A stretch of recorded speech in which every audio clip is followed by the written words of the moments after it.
Loving God, as we come together tonight for the city of Waterville, we pause to ask you to be with us and guide our way. May your spirit of peace surround all we say and do this evening. We ask for your strength to do what is best for the good of Waterville.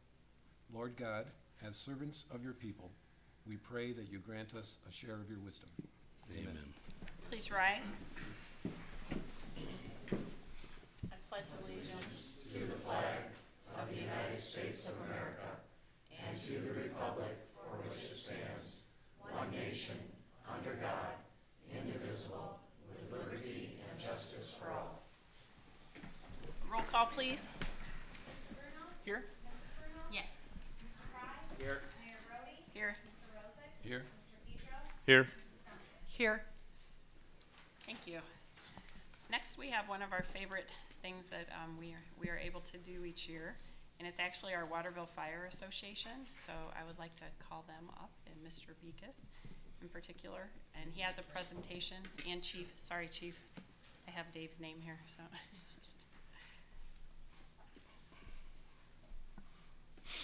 Good evening, Mayor, members of council, and the public in attendance. Tonight's a very special night for some very deserving young people that have tried for the last 4 years of school to make it to the top, and it looks like tonight they're going to get a little money to help them move forward to make it even higher in their education endeavors. On behalf of the association, Lieutenant Dave Beekes and the firemen that are present are going to present you with the scholarships. So, Lieutenant Beekes. Thanks, Chief. Good evening, Administrator, Mayor, Council, Department heads, members of the Waterville Fire Department, members of its association, the scholarship recipients, their families, and the public in attendance. It is, once again, the time of the year that we do our presentations on behalf of the Waterville Fire Association. That is a separate organization from the fire department. The monies came forth long before I joined the department and association back in March of '92. Those monies were raised from fundraisers, the carnivals that used to be held here in town, and the love of the citizens who ultimately gave back upon loss of family members through memorials, either written on behalf of the citizens or themselves. For 2018, the Waterville Fire Association will hand out 4 scholarships, 3 of them from the association funds themselves, and 1 on behalf of the Carl Conrad family. Carl was a previous fire chief in the village at that time of Waterville, served for over 40 years, along with his time as the chief. Upon his passing, family members of the Conrad family set up a memorial in his honor to give scholarships to the students within the Anthony Wayne Fire District. The Waterville Fire Association only administers to that scholarship fund, but we do have the honor to be able to choose a student on behalf of the family. With that said, we'd like to do our presentations this evening to 4 students who do reside within the Anthony Wayne Fire District. All the scholarships are in the amount of $500, and they all will be paid directly to the school approximately 30 days prior to the students' start.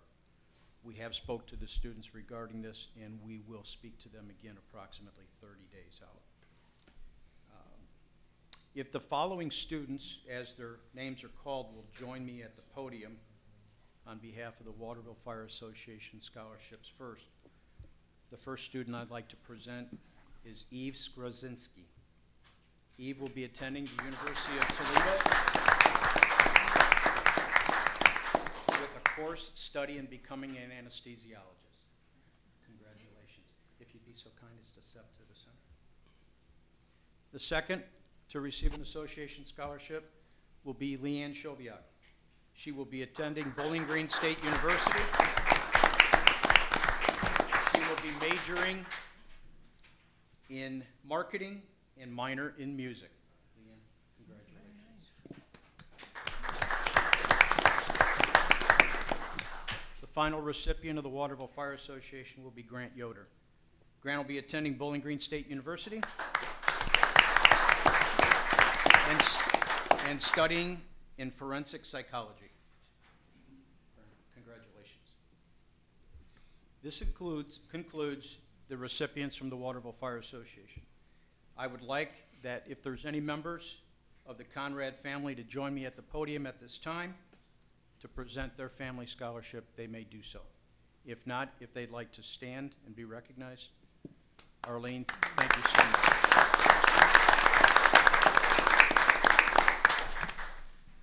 With that said, the scholarship presentation on behalf of the Carl Conrad family will go to Elizabeth Hill, also known as Libby. Libby will be attending Michigan State University with a course study to become a surgeon. Congratulations.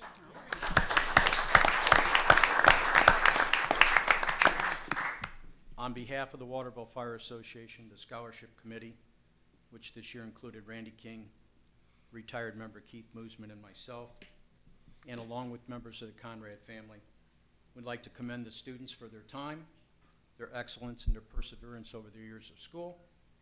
We wish them the ultimate best in their future endeavors. Also thanking administration for the time to do our presentations. Congratulations and best wishes to all.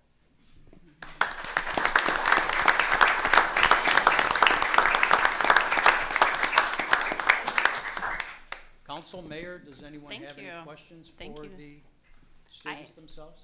Yes, I do. I think you've all picked very big majors. That's awesome. I'm very impressed. So, and I happen to know a few of you and watched you grow up from kindergarten on, I believe. So I'm very proud of you all, and I wish you the best. I think you'll all do a great job, and keep reaching for your dreams. There's really no limit. So, anything from council or words of advice, Mr. Pedro? Well, she said advice. That's the wrong thing. Okay, just a congratulations, Mr. No, but like the mayor said, congratulations, and you've all showed your parents how to be proud, that they are proud of you. So continue that path. Good luck. Yeah.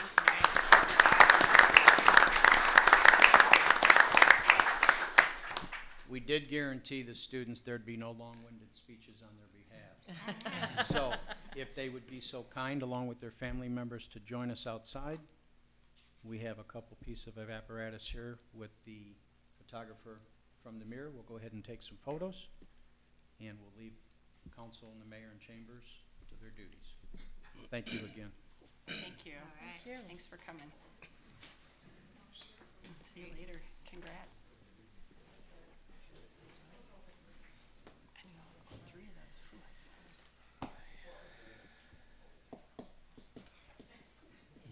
Whew. It's pretty cool. Yeah. All right, council, back to work. Next, we have our approval of minutes.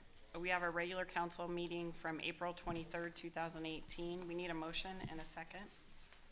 So moved. Second. Alrighty, are there any corrections or changes to the minutes or comments? Seeing none, all those in favor say aye. Aye. Opposed?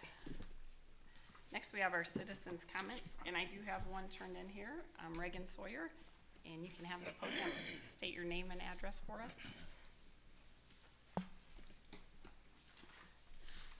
Good evening, Reagan Sawyer, 215 South River Road. Over the last few months, I have provided council actual and current examples of misconduct, menacing, sexual harassment, cover-up, and collusion among certain employees of the Waterville. At some point, if no action is taken, I must assume that council is proud of these employees and supports their actions.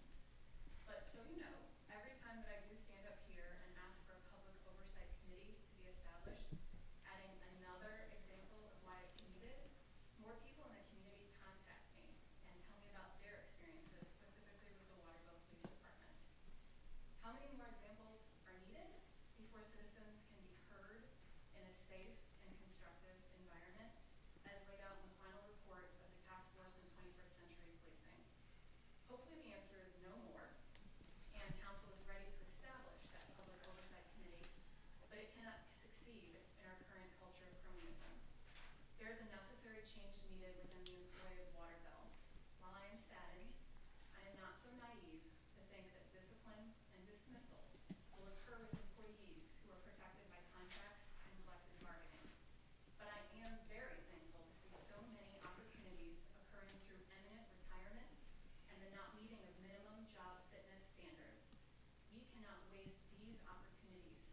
create a critical mass of employees who value the citizens of Waterville. To accomplish this task, many communities are turning to what they call character-based selection for hiring, rather than simply education and tenure. The studies showing character traits such as honor, truth, responsibility, and respect can be reinforced through strong leadership, but they cannot be taught. However, skills and training can be learned through prolonged probationary periods. Since it seems that we cannot remove bad apples from our bunch, it seems that we should work very hard not to pick them through antiquated hiring practices overseen by those comfortable with our current culture. Many policing thought leaders came to develop the 6 pillars on 21st century policing, concepts such as building trust and legitimacy within our community, policy and oversight, technology and social media outreach, community policing, training, and officer safety. These documents exist to create a framework on which to build a safe and flourishing community. So why does Waterville continue to ignore these study processes and instead rely on the good old boys club to guide our city? I hope now that you are aware of the issues that have been occurring and that there are step-by-step guides to begin to correct these behaviors within cities, that Waterville Council will embrace this change for the sake of all of their constituents. Thank you. Thank you, Mrs. Sawyer. Do you have, in the part at the beginning, you said, do you have the examples of the people who have contacted you, or the numbers, or how many? I can Who is- certainly provide those to you. Okay. I think that the documents, the videos, and the sworn statements that council has already been provided should be more than enough. Right. If you feel that that mass of evidence is Right. not, we can continue. No, I'm just curious. You mentioned people contacting you, so I'm curious who they are and Right. what their So complaint would be. my name shows up in the mirror. It shows up with the fact that I would like a oversight committee. Just this last week, I was at a garage sale and someone came up to me and they heard my name and they said, "Are you the Reagan that was in the newspaper?" And I said, "Yes." And they said, "Well, let me tell you about what happened to me." That's occurring more and more because there is no function within Waterville for someone who has an incident or has a concern or has an ability to not have to report those issues directly to the source of who their issues are with. So that's really one of the tenets of the 21st century policing, that there has to be oversight and accountability and legitimacy.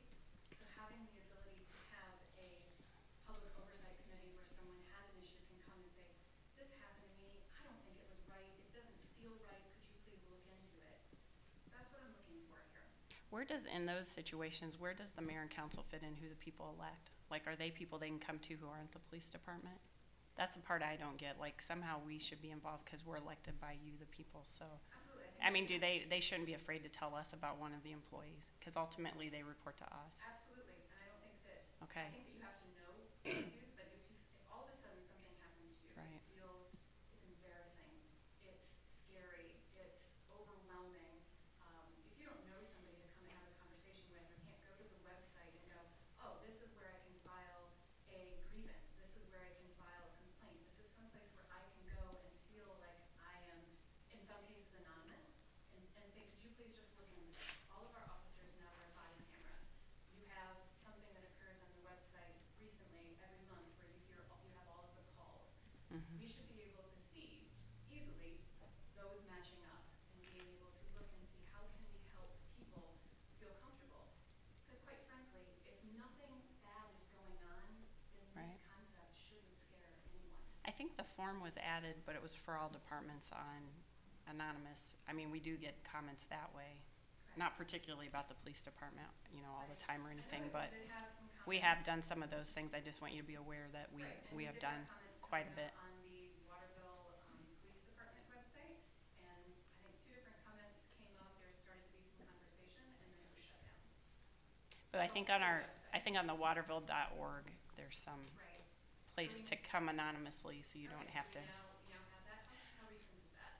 It's pretty recent, and I'm not sure if you have to sign your name or if it tags I'll find out if it tags your email or if you can come, but I know some places do it that way, but for everybody, so it's not just one type of employee. I mean, it's everybody. Absolutely. And Because you could have an administrator, or I hate to say it, or you could have anybody. And our surrounding community has wonderful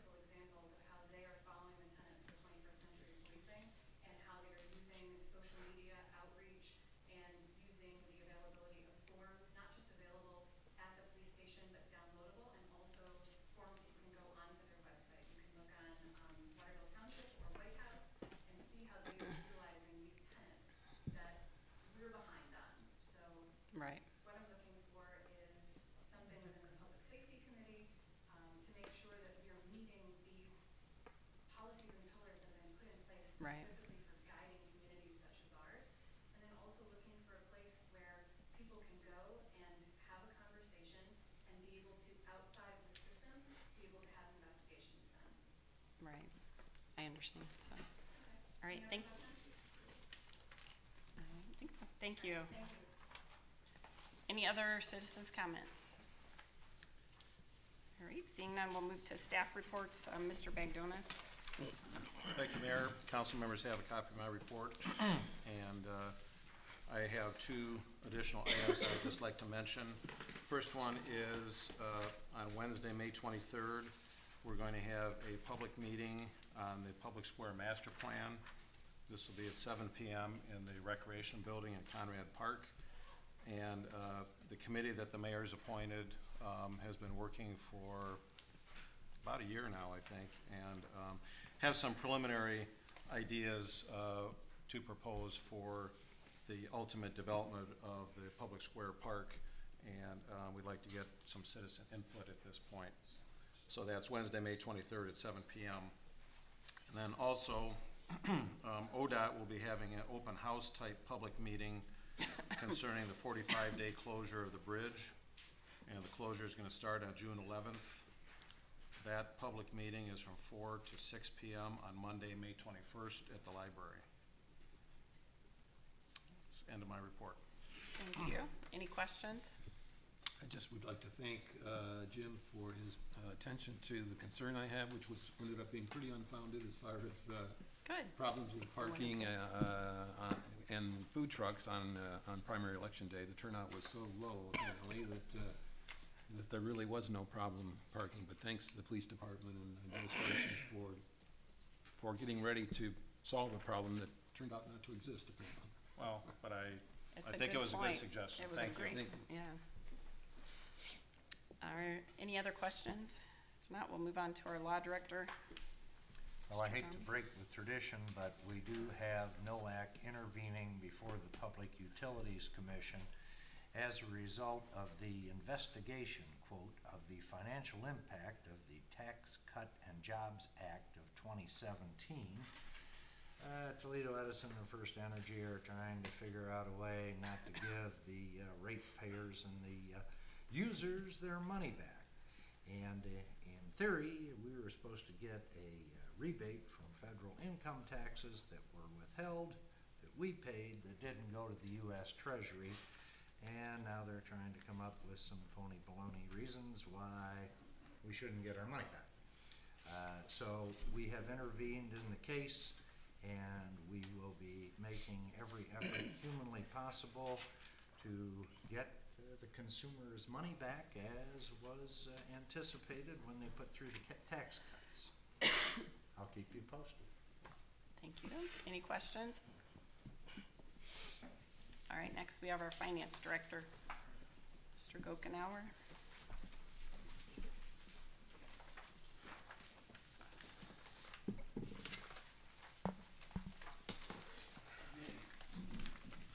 Council has a copy of my report for April 2018. The city ended the month of April with an ending balance of $5,187,199. The city had investment income at the end of April of $14,682. In terms of our income tax collection, our meter reports for April, the city collected $284,052 in income tax revenue, which exceeded what we collected in April of 2017 by approximately $29,000. Year to date, the city has collected $1,057,095, which represents about 30% of our income tax revenue budgeted for 2018. I wasn't able to include the May income tax figures for you when the council packets were delivered, but I did receive those today, so I wanted to share those with you. For May, the city collected $453,754.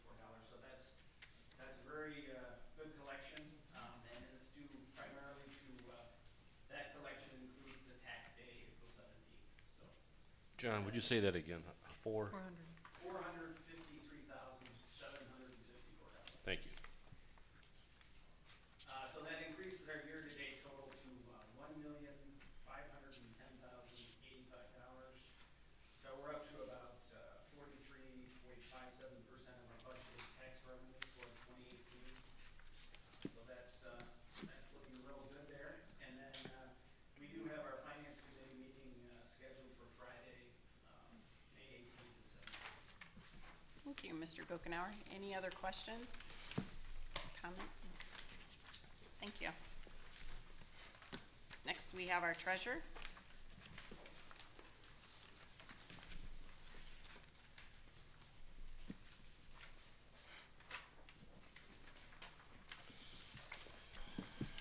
Mayor, members of council, as Mr. Kokenauer mentioned, we ended the month of April with about $5.2 million.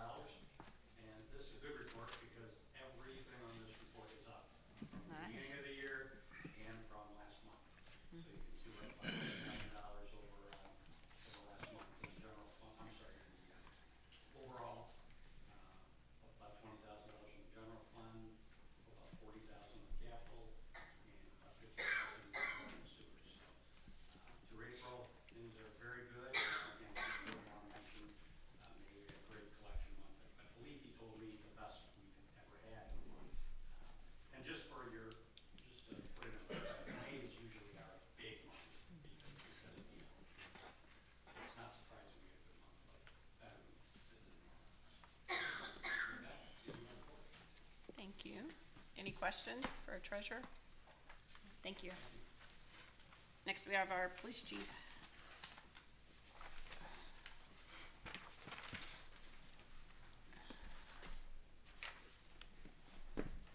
Evening, council members. Just a couple of quick things tonight. The guy was getting over here and was splashing. We had our drug take-back day the end of April, and actually did quite well again. The department's drug drop box through the intervening period between the take-back days, there wasn't every time the city hall was open and boxes available.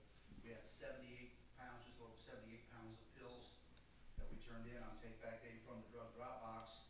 And then at the Kroger site on that day, that 4-hour period, we had an additional 48 pounds. So just a little over 126 pounds total just from our area. I think countywide, the number was a little over 800 pounds, all 20-some sites countywide. And then Safety City, we talked about this before, so it's just a reminder. Safety City is June 18th to 22nd. We still have a lot of slots available. It's coming a little quicker this year because we had to move it up. It's across the street in Zion this year instead of at the elementary school because of the construction that's going to be going on there. So that's the time slot they have available to us. So we're short of time to get signed up. We do have a lot of slots left available. So the public out there has kindergarten age children that want to get in. Time is getting short here. And that's the end of my report. Thank you. Any questions? Comments? Thank you, chief. Next, we have our fire chief.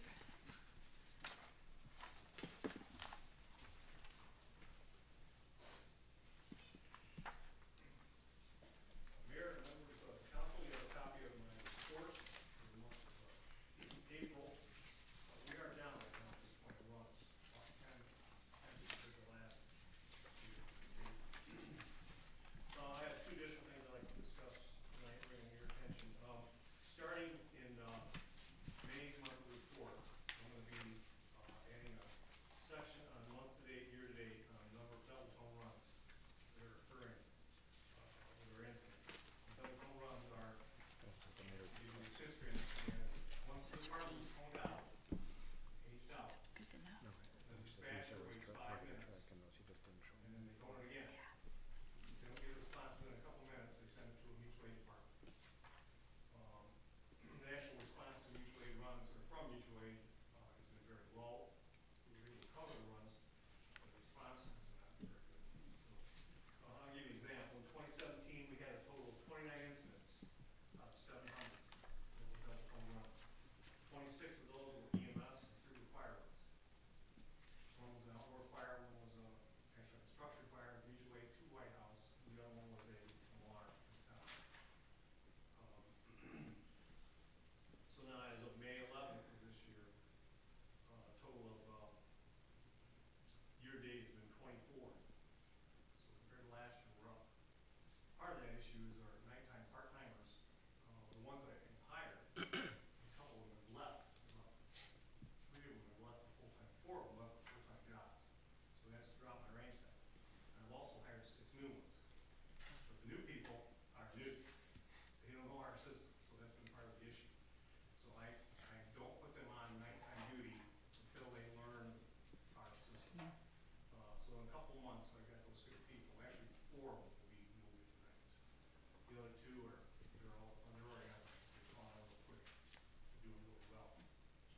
That was good job, Chief. And do you train them once a year, the police, or do they go to a CPR? Every other year, I think. You can renew the first aid and CPR present, or the AED present 2 years. That's great. Yeah, have the AEDs. Yeah. Any questions, comments? Yes. Chief, can you go back to the beginning and just go over again? I was writing down about the 5 minutes to tone. Can you just run that by again? Okay, let me give you an example. Let's say we have a report of an unconscious person at 6 p.m. The dispatcher from downtown 911 building tones that out to the department. Excuse me, let's say 7 p.m. Tones that out to the department. So we would ask for the response of the 8 call personnel, besides the other ones that are on duty, 2 part-timers. If by chance there's only 1 part-timer on, or no part-timers on, the dispatcher will tone again for 5 minutes. So somebody waits 5 minutes to get a response. Yes, that's it. Of the 5 departments that use this consolidated fire dispatch, we all stick to the same policy. It's 5 minutes after the first tone, it's toned again. And that's a policy throughout the county. Once that happens, they wait a couple more minutes and don't get a response from the station. We always acknowledge the call, and it's the department tone out. If they don't get a response, they automatically call the next department. Thank you. Any other questions? All right, thank you, Chief. Next, we have Public Works Director.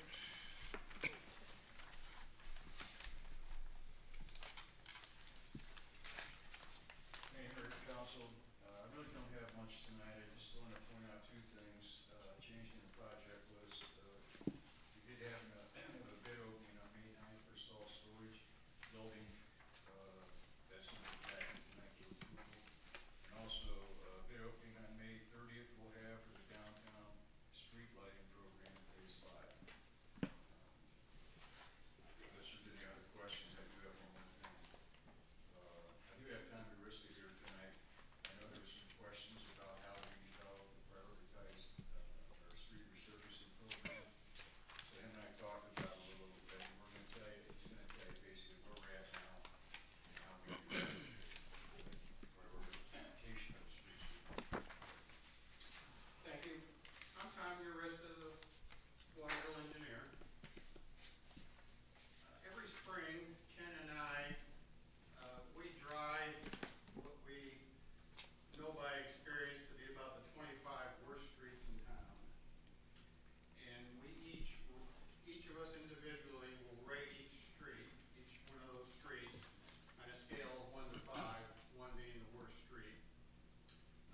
What we look for is pavement condition, cracking, potholes, rideability, standing water, where water collects on the street, which we try to avoid that as much as possible. And from that list of 25, we each rate them, and then we compare our ratings, and usually they're pretty close to each other. And that's how we come up with the list of the worst streets in town. Just to give you some background on the streets, Waterville has 34 miles of streets. Of those 34 miles, 8 miles of those are they're on the federal aid highway system. They're the major streets in Waterville. The Trail, State Route 64, Farnsworth, and Waterville, Monclova. Those 4 streets we treat differently because we can get federal and ODOT funds for those with repair them. At least 80%, sometimes we can get 90% funds. So we don't, when Ken and I do our review, we put those 4 streets aside because we know that there's better funding avenues for those. We can typically mill and fill a mile of street, a mile of 2-lane street for about $400,000. When I say mill and fill, that's where we go in and take out all the asphalt, usually down to the stone base. We check out the stone base if it needs any repair.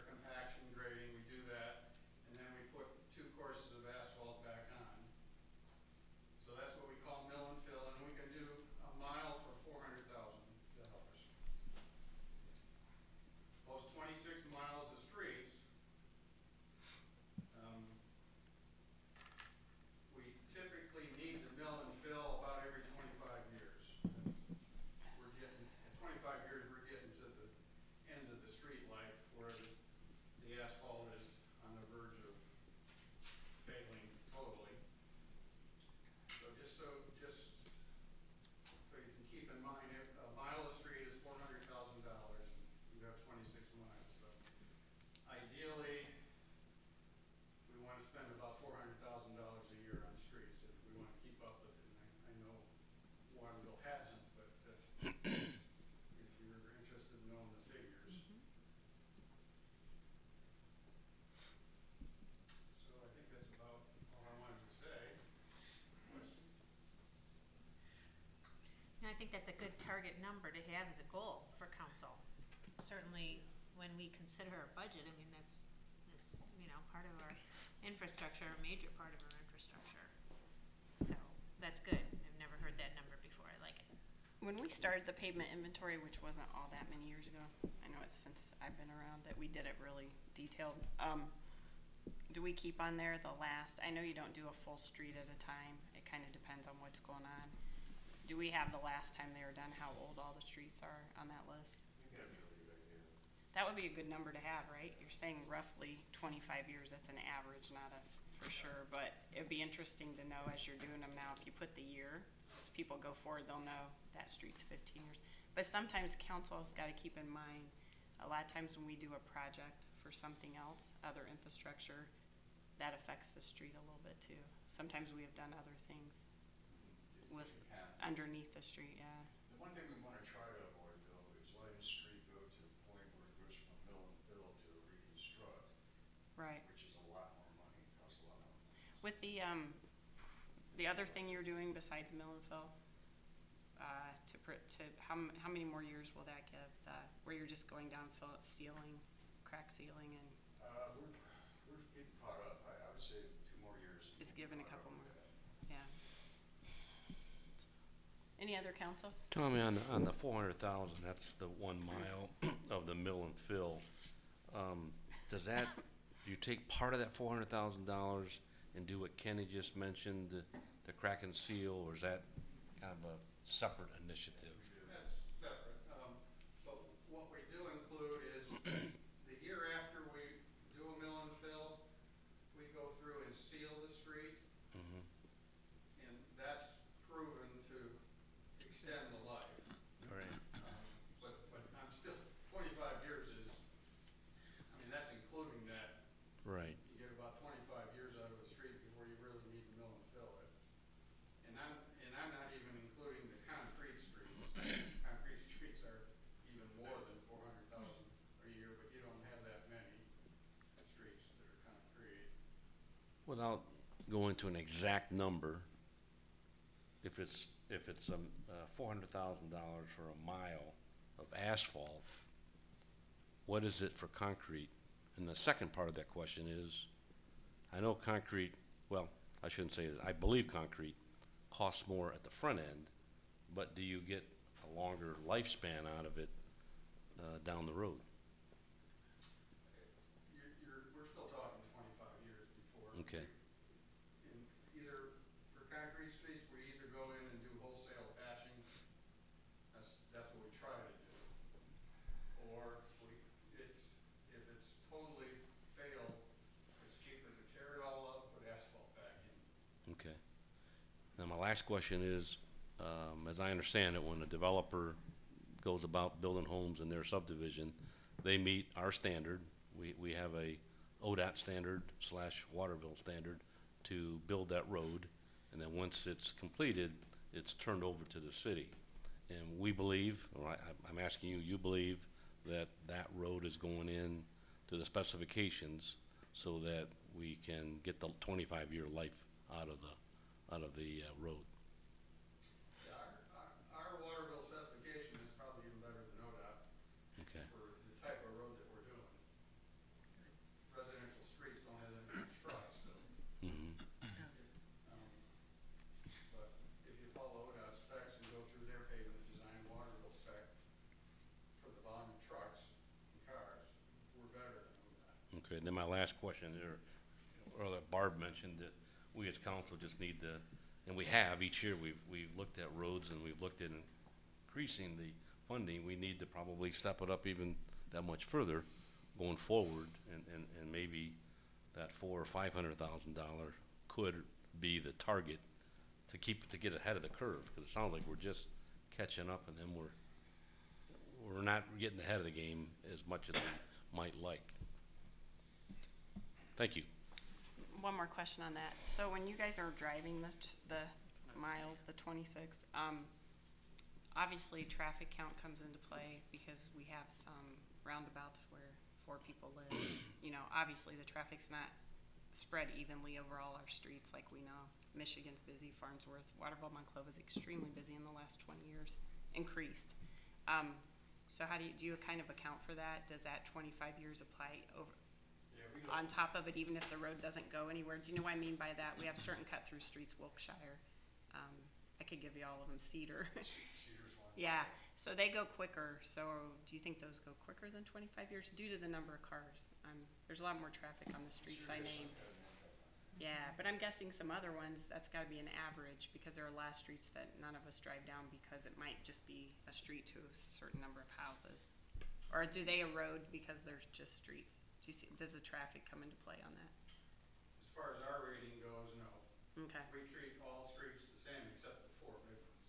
Yeah, but I guess I'm saying for council to take numbers like literally for 25 years, you could have a street last longer if it had a lot less traffic on it, I'm guessing, from an engineering, I guess that's why I'm asking. It's Engineering all based person. on trucks, Right, how heavy and what's, how much truck volume they get, and then the other concern is Waterville has a lot of clay, right, and that plays havoc underneath?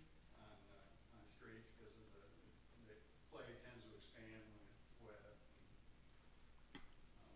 And some areas have more clay than others, so that has an effect on it too.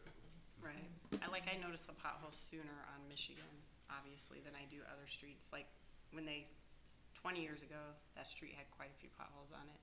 Then the curbs were put in, and we used the funding that Ken's talking about, I'm pretty sure, and that road was redone. And then since then, I feel like we've done it again. And that one, I guess what I'm saying, it gets a lot of wear and tear. So, obviously, it seems like it. Will be done next year. Right, again. Federal aid money. Yeah, but if you compare that to other smaller streets in town, that one definitely, potholes happen quicker. So I guess what I'm pointing out is there's a lot that goes into it that I think you need to consider besides just, the figures are good, but I think it varies too, and depend on how the developers put them in. So, yeah. Okay, sure. Just real quick, so, is it fair to say then if you took that for 1 mile of mill and fill, 400,000, could you break that down to a quarter mile? Is it 100,000? So when we look at your projections of the streets that need, that's kind of where we're getting this about. Okay, and so then the progression is, put a new street in, should last 25 years, but the first order of business is crack and seal, and then after some time mill and fill, and then if it gets, and then you seal it about 1.5 year later, or half a year later, what did you say? The next year. The next year, so 1 year later. Okay, 1 year later, then you seal it, and then that's it for the maintenance on that until Until it needs something. you need something, okay. And Like, then, like the neighborhood, Bridgehampton, that's been there 23 or 4 years. Yeah. But that hasn't been redone, but yet you came through and, was that last year, and did a crack and seal? Yeah. To give it a few more years, Barb, so we're probably looking at by- 25 years there. And it's still in decent shape, so that gives you a good example of, and I don't know if that was sealed back in the day, did you always do that? Or is the sealing newer? That's newer, right? And that was in the county. But what he's referring to is ceilings, that's a Rapamida concrete. Yep. that's Yeah. new, And That's it's newer. an average of 5 to 7 years longevity on the pavement. Yep, and this is something new we just started doing a couple years ago, right, right? right. So I guess I'm giving the example of one neighborhood, although not heavily traveled besides who lives there. But. Yeah. Okay, and the 4 big ones were the Anthony Wayne Trail, 64, Waterville, Monclova, and Farnsworth. Farnsworth. Okay, Those we can get funding for. those we get money for, okay. And then, okay, so, I'm wondering why the very end of 3rd Street, that dead ends into Mount Vernon, hasn't made the list. But will that just get some maintenance, cause it does have the potholes, it does seem pretty neglected. The rideability isn't that bad. I mean, it's. What do you call it, the Rideability. Rideability.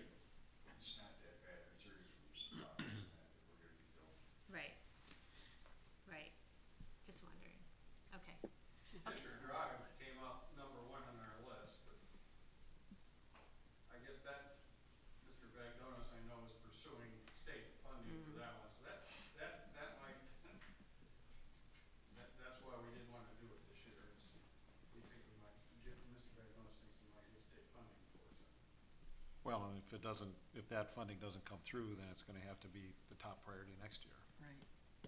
We patched that street with hot asphalt this time, so it lasts long. Any other questions? I just have Mr. Rogers? a quick one, maybe. And I don't remember what we had in the budget this year. I don't think it was $400,000, but maybe 200. 200. 200. So are we falling behind if we're only doing half a mile a year, for example, and we have 26 miles, which would be 1 mile a year to keep within the 25-year life of the street? Maybe I'm looking at this too simply, but if we're not doing a whole mile a year, eventually will we be behind, too far behind? We have we got a here. list of 20 streets right now that could go today, mill and fill. So do we need more money? And I guess that's what I'm getting at. Yes. Do we need more money for streets than? Yeah, and this is just a reminder of, you know, when council has the responsibility of, you know, balancing the budget. And everybody wants a piece, right? Priorities, right? What are Well, the you priorities? must look at your safety departments and Yeah, your yeah, ambulance runs we just talked about as Right. well. yeah, That's why you get paid the big bucks to do the budget. right. Okay. No, that was helpful. Thank you. Mayor, if I may, Yeah. we'll get to it later, but just a point of Director Tom. This morning, we were at mock council, and surprisingly, one of the second graders, Yeah, third graders, pardon me, Karen, third graders spoke about various things in the city, and one of them I thought was pretty cool. They were talking about potholes, and you gave a great answer. I did notice in my own neighborhood some of the potholes have been filled recently, so thank you. So it's on even third graders' minds, so we got good Yeah. leaders ahead of us. Yep, they did. Thanks for that information, that was helpful. So we get ready to budget again at the end of summer. All right, communication from council, Mary Duncan, start with you. No report this evening, Your Honor. Thank you. Mr. Pedro? Well, as I mentioned, some of us were able to join Waterville Primary School from mock council. It's always fun, and truly, the young kids do have some good ideas. I know Mayor took some good notes about various things they'd like the city to consider, and we'll tackle those one by one. That's all I have for right this minute. I have another item later, but that's all. Thank you. Mr. Rosie? No report, Mayor. All right, Mr. Fry? No report this evening. Mrs. Bruno? No report, Mayor. Mr. Bruno? No report, Mayor. Thanks. I just want to say thanks to the staff and the council people who were able to get away from work to come to the mock council of the third grade. They still teach history there, and they do. Mrs. Miller's retired, but Mrs. Prater is carrying it on, does a great job. And the kids always have really great ideas. And I did take some notes, and I will pass those on. The department heads were there, but sometimes they think way outside the box compared to the grown-ups. It's pretty good, but thanks for taking the time. I think it makes a difference. They're so excited to run for council, so I think it's worth your time. All right, we're moving on to old business. We have ordinance 08-18, an ordinance amending section 33145.45C2 of the traffic code with respect to permitting the use of golf carts and other low-speed vehicles on public streets within the city. We had our first reading April 9th, our second reading April 23rd. Our third reading and legislative action is this evening. So do we have anything to add to this one? I know we changed a couple items. I think we're good with that. It's good to go.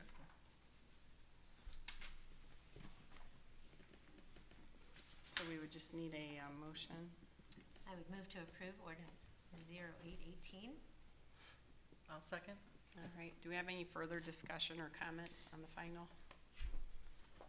No, all I want to say is I appreciate council and the administration and the staff, and this was a really good piece of legislation that was hammered out in committee and talked about, and a lot of compromise and consideration went into it. So I feel like it's a good piece of legislation moving forward.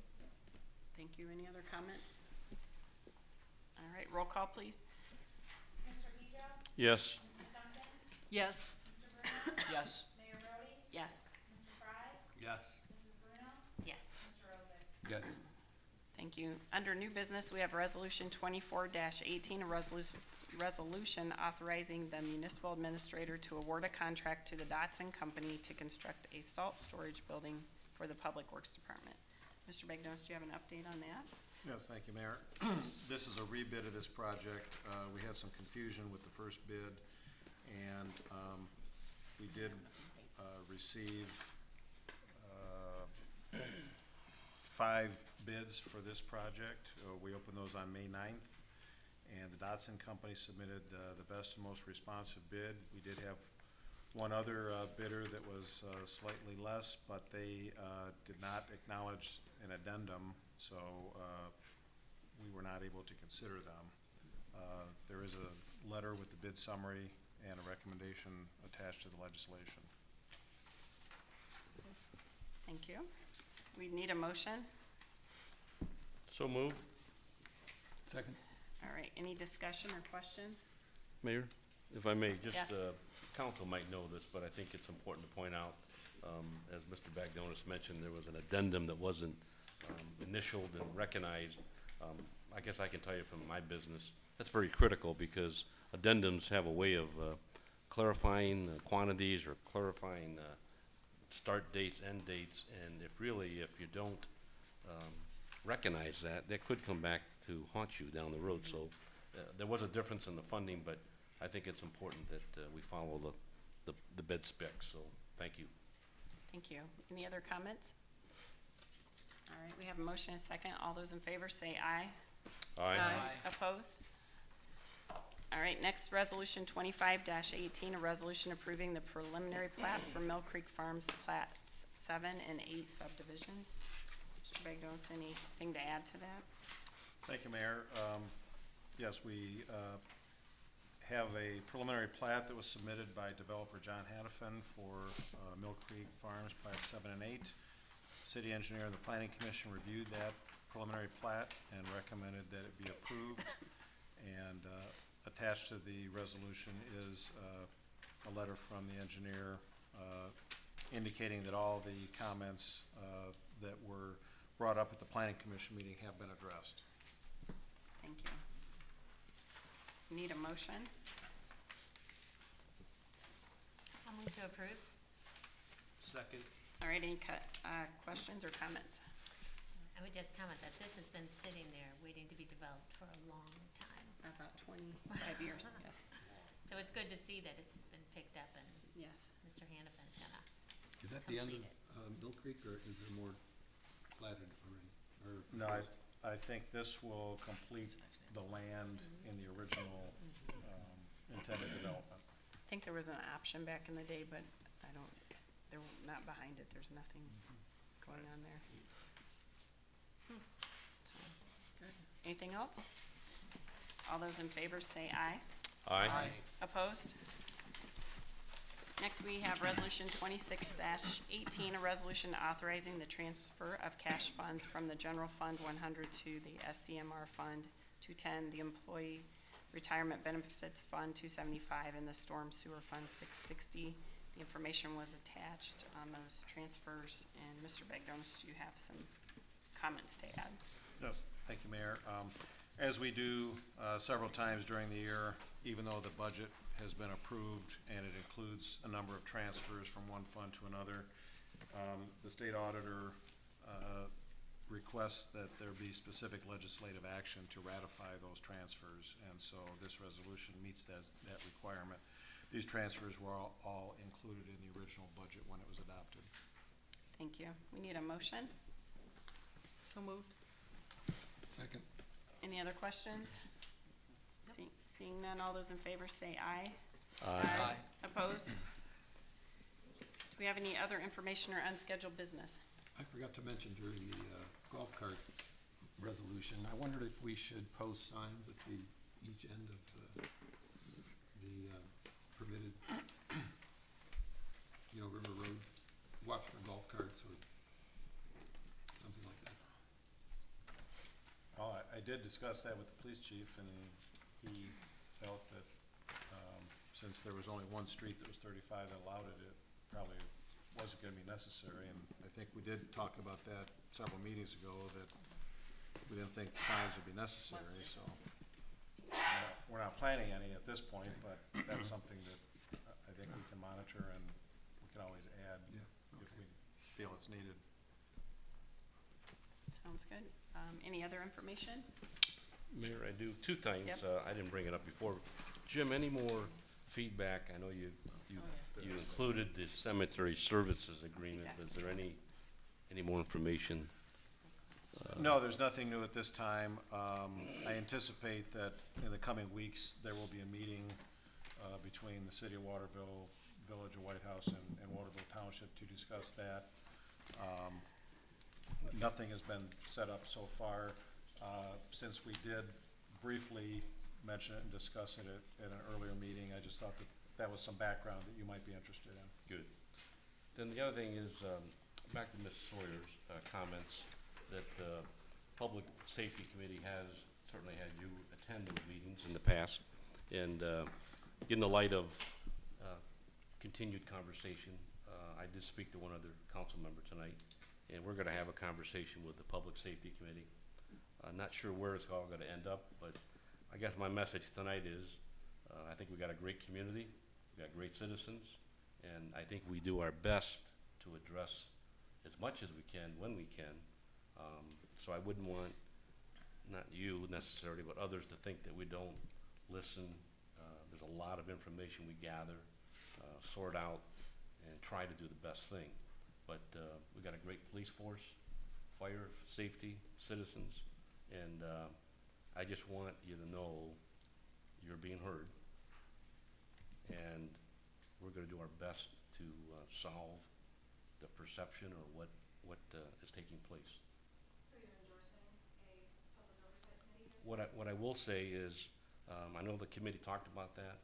I think in general, one, and I speak for myself, probably doesn't want another layer of something. But I think there's a compromise. I think we need to talk about it. We need to have communication. So I'm not saying yes, I'm not saying no, but my real message is all citizens are heard up here. Whether we go on and do an immediate action, sometimes it takes time to sort it all out. So When will this conversation happen? I really don't know. Within the next 30 days, I think it's fair. In the next 30 days is fair. Thank you. Any other information? Thank you. We'll need a motion to adjourn. So moved. Second. All those in favor say aye. Aye. Opposed?